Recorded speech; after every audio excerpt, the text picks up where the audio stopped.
কিভাবে আপনি নামাজ ছেড়ে দেন, কিভাবে আপনি রোজার মাসে রোজা ছেড়ে দেন, কিভাবে রোজার মাসে দোকানের সামনে পর্দা লাগিয়ে ভিতরে আপনি নাস্তা করেন, ভাত খান। আপনার কি লজ্জা হয় না? আপনার কি লজ্জা হয় না?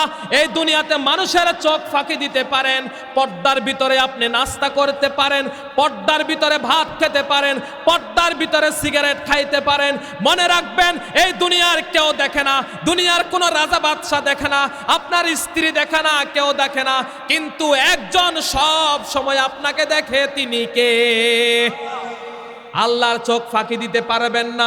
সময় থাকতে সাবধান হয়ে যান, নিজেকে আপনি জাহান্নামী না বানিয়ে জান্নাতে বানিয়ে নেন। যদি আপনি পরকালে শান্তি পেতে চান, জান্নাতে যেতে চান, সামনে রমজান মাস আছে, তওবা করুন। ও আল্লাহ, জীবনে কত গুনাহ করলাম, কত পাপ করলাম, অন্যায় করলাম, মাবুদ তুমি আমাকে ক্ষমা করে দাও, জাহান্নামে দিও না, জাহান্নামে দিও না।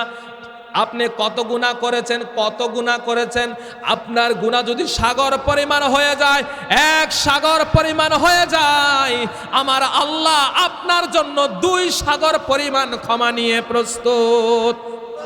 আপনি মনে করেন এত গুনাহ করলাম, এত গুনাহ করলাম, এত পাপ করলাম, জীবনে এত রোজা ভাঙলাম, এত নামাজ ছেড়ে দিলাম, আল্লাহ কি আমাকে ক্ষমা করবে নাকি?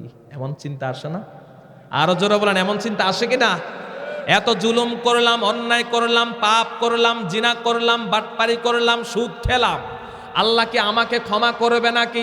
সহিহ জামে আত-তিরমিজির হাদিসের কুদসি থেকে বলছি, আল্লাহ পাক নিজেই বলেন, ইয়া ইবনে আদম ইন্নাকা মা দাউতানি ওয়া রাজাউতানি গফারতু লাক আলা মা কানা ফি ওয়ালা উবালি।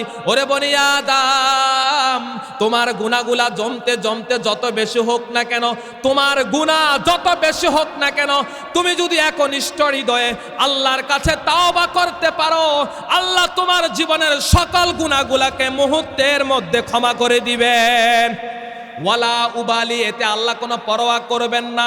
এরপরেও যদি কেউ চিন্তা করে আমার গুনাহ তো অনেক বেশি, অনেক বেশি, আমার গুনাহ জমতে জমতে এক আকাশ পরিমাণ হয়ে গেছে, আল্লাহ কি আমাকে ক্ষমা করবে নাকি? শুনেন শুনেন, আল্লাহ সেই বান্দাদের জন্য কি বলেন, ইয়া ইবনে আদম লাউ বালাগাত যুনুবুকা আনানাস সামা সুম্মা ইস্তাগফারতানি লা গফারতু লাক ওয়ালা উবালি। ওরে বনি আদম, তোমার গুনাহগুলা জমতে জমতে যদি এক আকাশ পরিমাণ হয়ে যায়, তারপরেও তুমি যদি আল্লাহর কাছে তওবা করে ক্ষমা নিতে পারো, তওবা করতে পারো, আল্লাহ তোমার এক আকাশ পরিমাণ গুনাহ পর্যন্ত মুহূর্তের মধ্যে ক্ষমা করে দিবেন। ওয়ালা উবালি, এতে আল্লাহ কোনো পরোয়া করবেন না।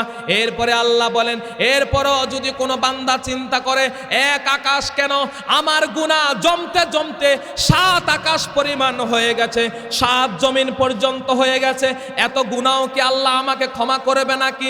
শোনেন শোনেন, সেই বান্দার জন্য আমার আল্লাহ কি বলেন, ইয়া ইবনে আদম ইন্নাকা লাওয়াতাইতানি বিগুরাবিল আরদি খতায়াত সুম্মা লাকিতানি লা তুশরিক বি শাইয়া লা আতাইতুকা বিগুরাবিহা মাগফিরা। জোরে বলেন আল্লাহু আকবার।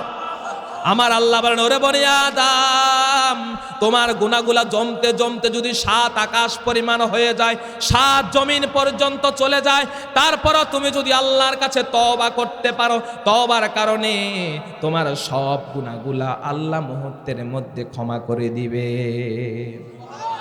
শুধু ক্ষমায় নয়, ক্ষমায় নয়, এবার আল্লাহ কি বলেন শোনেন শোনেন, ফাউলাইকা ইউবাদদিলুল্লাহু সাইয়্যাতিহিম হাসানাত। আল্লাহ এবার বলেন শোনেন শোনেন, যদি আমার কোন বান্দা তাওবা করে ঈমান নিয়ে আসতে পারে, আমি ওই বান্দার সকল গুনাহগুলা শুধু ক্ষমাই করব না, তার গুনাহগুলাকে আমি সওয়াব দ্বারা রূপান্তর করে দিব। আপনি এক আকাশ গুনাহ করেছেন, গুনাহ করার পর আপনি এবার আল্লাহর কাছে তওবা করেছেন, আল্লাহ কি বলেন, ইল্লা মান তাবা ওয়া আমানা ওয়া আমিলা আমালান সালিহান ফাউলাইকা ইউবাদদিলুল্লাহু সাইয়্যাতিহিম হাসানাত। আল্লাহু আকবার বলবেন না? আলেম ওলামারা থাকলে জিজ্ঞেস করেন আমি কি বানাই বলছি নাকি সঠিক বলছি। আল্লাহ কোরআনে বলেন, ও বান্দা তুমি গুনাহ করেছো, গুনাহ করবা, এটা তোমার স্বভাব, এটা তোমার স্বভাব, তুমি গুনাহ করবা। কিন্তু যদি তওবা করতে পারো, ঈমান নিয়ে আসতে পারো, তোমার সকল গুনাহগুলোকে আমি সওয়াব দ্বারা রূপান্তর করে দিলাম। এবার দেখেন জাহান্নাম কেমন অবস্থা হবে। জাহান্নামে কঠিন অবস্থা হবে। জাহান্নামের মধ্যে মানুষগুলা যখন পড়ে যাবে কেমন অবস্থা হবে শোনেন। জাহান্নামের মধ্যে পোশাকের দরকার হবে। কেমন পোশাক দিবেন আল্লাহ? আল্লাহ বলেন, ফাল্লাযীনা কাফারু কুত্তিআত লাহুম সিয়াবুম মিন নার। জাহান্নামের আগুনগুলাকে কেটে কেটে তাদের জন্য পোশাক বানানো হবে। জাহান্নামের আগুন দ্বারা আল্লাহ পোশাক বানাবেন, জামা বানাবেন, পায়জামা বানাবেন। ওই জামাগুলা আপনাকে পরিয়ে দেয়া হবে। ওই জামাগুলা শুধু পরিয়ে দেয়া নয়, এবার আল্লাহ বলেন, ইউসাব্বু মিন ফাওকি রুউসিহিমুল হামিম। আল্লাহ এবার বলেন, উত্তপ্ত ফুটন্ত ঝর্ণা থেকে পানি নিয়ে এসে তাদের মাথার উপরে ঢালা হবে। উত্তপ্ত পানি, ফুটন্ত পানি, টকবগে পানি। দুনিয়াতে হালকা একটু পানি পড়লে শরীরটা পুড়ে যায়, পুড়ে ছাই হয়ে যায়। কি যন্ত্রণা, কি কষ্ট। ওই সেদিন জাহান্নামের মধ্যে উত্তপ্ত টকবগে টকবগে পানিগুলা আপনার মাথার উপরে ঢেলে দেয়া হবে। এবার আল্লাহ কি বলেন, ইউসহারু বিহি মা ফি বুতুনিহিম ওয়াল জুলুদ। ওই উত্তপ্ত পানির কারণে চামড়াগুলা পুড়ে যাবে, পেটের ভিতরে যা আছে নারী বুড়ি সব বের হয়ে যাবে, সব বের হয়ে যাবে। কঠিন এক অবস্থা হবে। ওই জাহান্নামীগুলা যখন এই জাহান্নামের আগুন আর সহ্য করতে পারবে না, জাহান্নামের কঠিন আযাব আর সহ্য করতে পারবে না, এবার তারা জাহান্নাম থেকে বের হতে চাইবে, জাহান্নামের দেয়ালটাকে টপকাতে চাইবে। কাকড়া যেমন বালতির ভিতর থেকে উপরের দিকে উঠতে চায়, ওই জাহান্নামীগুলা হাত দিয়ে এইভাবে কাকড়ার মতো উপরে উঠতে চাইবে। যখন জাহান্নামের দেয়ালটা ধরবে, দেয়াল ধরার সাথে সাথে আবার আল্লাহ কি বলেন, ওয়ালাহুম মাকামিউ মিন হাদিদ কুল্লামা আরাদু আন ইয়াখরুজু মিনহা মিন গাম্মি উঈদু ফিহা ওয়া যুকু আযাবাল হারিক। এবার আল্লাহ বলেন, তাদের মাথার উপরে লোহার গুরজু দিয়ে পিটানো হবে, লোহার গুরজু দিয়ে পিটানো হবে। বড় বড় লোহার গুরজু আনা হবে, মাথার উপরে লোহার গুরজু দিয়ে যখন জোরে জোরে পিটানো হবে, মাথাগুলো থেতলিয়ে দেয়া হবে। জাহান্নামের দেয়ালটা যখন ধরবে, ওই হাতের মধ্যে এবার ফেরেশতারা পিটাবে, লোহার গুরুজু দিয়ে ফেরেশতারা হাতের মধ্যে যখন পিটাবে, পিটানোর কারণে তারা ছেড়ে দিবে, আবার জাহান্নামের মাঝখানে পড়ে যাবে। আবার যখন জাহান্নামের আগুন সহ্য করতে পারবে না, জাহান্নামের শাস্তিগুলা সহ্য করতে পারবে না, আবার তারা উঠবে, আবার পিটাবে, আবার নিচে পড়ে যাবে, আবার উঠবে, আবার পিটাবে। একের পরে এক উঠতে থাকবে, আর বারবার পিটানো হবে। একদিন নয়, 2 দিন নয়, হাজার লক্ষ কোটি বছর এইভাবে তাদের শাস্তিগুলা চলতেই থাকবে, চলতেই থাকবে। আল্লাহু আকবার। পারবেন না, পারবেন না, জাহান্নামের আগুনটা সহ্য করতে পারবেন না। কিসের আশায় আজকে নামাজ ছেড়ে দিয়ে ঘুমান? কিসের আশায় নামাজ ছেড়ে দিয়ে ঘুমান? ওই যে মুয়াজ্জিন প্রতিদিন 5 বার দৈনিক আপনাকে আল্লাহু আকবার, আল্লাহু আকবার করে ডাক দেয়, আপনার কেন ঘুম ভাঙে না? হাইয়া আলাস সালাত একবার নয় 2 বার ডাকে, যেন 2টা গানে ভালো করে শোনেন। শুধু নামাজের কথাই বললে মানুষগুলো আসবে না। এবার আল্লাহ বলেন, হাইয়া আলাল ফালাহ, কল্যাণের দিকে আসো, কল্যাণের দিকে আসো। কল্যাণ মানে হলো জিলাফি, কল্যাণ মানে হলো খাবার, কল্যাণ মানে হলো ভালো জিনিস। এবার আল্লাহ ডাইরেক্ট ডাকেন, হাইয়া আলাল ফালাহ, আসো আসো, মসজিদের দিকে আসো। মসজিদে যদি তুমি আসতে পারো তোমার জন্য কল্যাণ রয়েছে, তোমার জন্য চাকরির ব্যবস্থা করে দিব, তোমার জন্য বিয়ের ব্যবস্থা করে দিব, তোমার জন্য জান্নাতের ব্যবস্থা করে দিব, রিজিকের ব্যবস্থা করে দিব, তোমার রুজির ব্যবস্থা করে দিব, ব্যবসায় বরকত দিব। হাইয়া আলাল ফালাহ একবার নয় দুইবার করে ডাকে, যেন 2 টাকাতে ভালো করে শোনেন। একদিন নয়, 2 দিন নয়, প্রতিদিন প্রতিদিন 5 বার আপনাকে ডাকতে থাকে। তারপরও কিভাবে আপনি কম্বল মুড়ি দিয়ে শুয়ে থাকেন, খাতা মুড়ি দিয়ে শুয়ে থাকেন, চায়ের দোকানে আড্ডা মারেন, কিভাবে আপনি আবার বসে বসে সিগারেট খান, চায়ের দোকানে আড্ডা মারেন। আপনি কেন নামাজের দিকে যান না? কেন আল্লাহর দিকে আহ্বানে যান না? কেন আপনি যান না? সেদিন কিয়ামতের দিন এই কঠিন শাস্তি আপনি ভোগ করতে পারবেন না। এই কঠিন শাস্তি, ইন্না আযাবাহা কানা গরামা, 1 সেকেন্ড আযাব সহ্য করার মতো ক্ষমতা থাকবে না, ঠিক কিনা? কেমন করে ঘুমাও তুমি, কেমন করে ঘুমাও তুমি, ফজর করে কাজা, এমনও তো হতে পারে জোহরে জানাজা তোমার, এমনও তো হতে পারে আসরে জানাজা। কেমন করে ঘুমাও তুমি ও মুসলমান, কেমন করে ঘুমাও তুমি, ফজর করে কাজা, এমনও তো হতে পারে জোহরে জানাজা তোমার, এমনও তো হতে পারে আসরে জানাজা।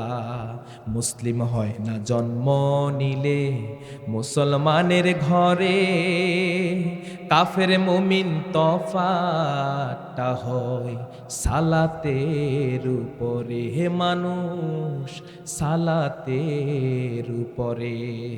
মুসলিম হয় না জন্ম নিলে মুসলমানের ঘরে, কাফের মুমিন তফাতটা হয় সালাতের উপরে, হে মানুষ সালাতের উপরে। এই জীবনে নামাজ যেন ও মুসলমান, এই জীবনে নামাজ যেন হয় না কবু কাজা, এমনও তো হতে পারে জোহরে জানাজা তোমার, এমনও তো হতে পারে আসরে জানাজা, ঠিক কিনা? কিভাবে আপনি নামাজ ছেড়ে দেন, নামাজ ছেড়ে দেন? আপনি কি জানেন না মৃত্যুর কোনো সময় নাই, মৃত্যুর কোনো গ্যারান্টি নাই? আপনার দাদার মৃত্যুর এলান যে মসজিদে করা হয়েছে, আপনার বাবার যে এলান মসজিদে করা হয়েছে, একটি শোক সংবাদ বলা হয়েছে, এমনও হতে পারে সকালবেলা সেই মসজিদের মাইক থেকে আপনার নামটাও ঘোষণা হতে পারে, ঠিক কিনা? মৃত্যুর কোনো সময় নাই, মৃত্যুর কোনো গ্যারান্টি নাই, 1 সেকেন্ডের নাই ভরসা এই দুনিয়ার তরে। কখন জানি মৃত্যুটা চলে আসে আমরা কেউ জানি না। মৃত্যুর সময় সব সময় প্রস্তুত থাকতে হবে। কত জানাজার নামাজ আপনি পড়লেন, কত জানাজার নামাজ পড়লেন, বাবারটা পড়লেন, দাদারটা পড়লেন, নানারটা পড়লেন, আত্মীয় স্বজন বন্ধু বান্ধবের জানাজার নামাজ পড়লেন। হতে পারে আগামীকাল আপনার জানাজার নামাজ পড়ার জন্য আপনার বন্ধু বান্ধবরা চলে আসবে, আত্মীয় স্বজনরা চলে আসবে, পাড়াপতি চলে আসবে, ঢাকা থেকে মানুষ চলে আসবে, চট্টগ্রাম থেকে চলে আসবে, কুমিল্লা থেকে চলে আসবে, চারদিক থেকে আপনার জানাজার নামাজ পড়ার জন্য মানুষগুলা চলে আসবে।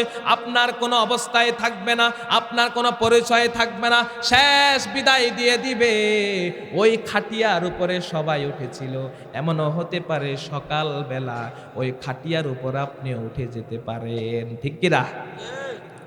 কত জানাজার পড়েছি নামাজ, দিয়েছি কত দাফন, কত জানাজার পড়েছি নামাজ, দিয়েছি কত দাফন। কোথায় যেন আছে আমারও তৈরি সাদা কাফন, জানাজার পড়েছি নামাজ, দিয়েছি কত দাফন। আমার তরি বাধায় আছে কোন শেখে আঘাটে, কোন মসজিদে এলান হবে শোয়াবে শেষ খাটে। আমার তরি বাধায় আছে কোন শেখে আঘাটে, কোন মসজিদে এলান হবে শোয়াবে শেষ খাটে। কখন কোথায় করবে দাফন আমাকে স্বজন, জানাজার পড়েছি নামাজ, দিয়েছি কত দাফন। কত জানাজার পড়েছি নামাজ, দিয়েছি কত দাফন।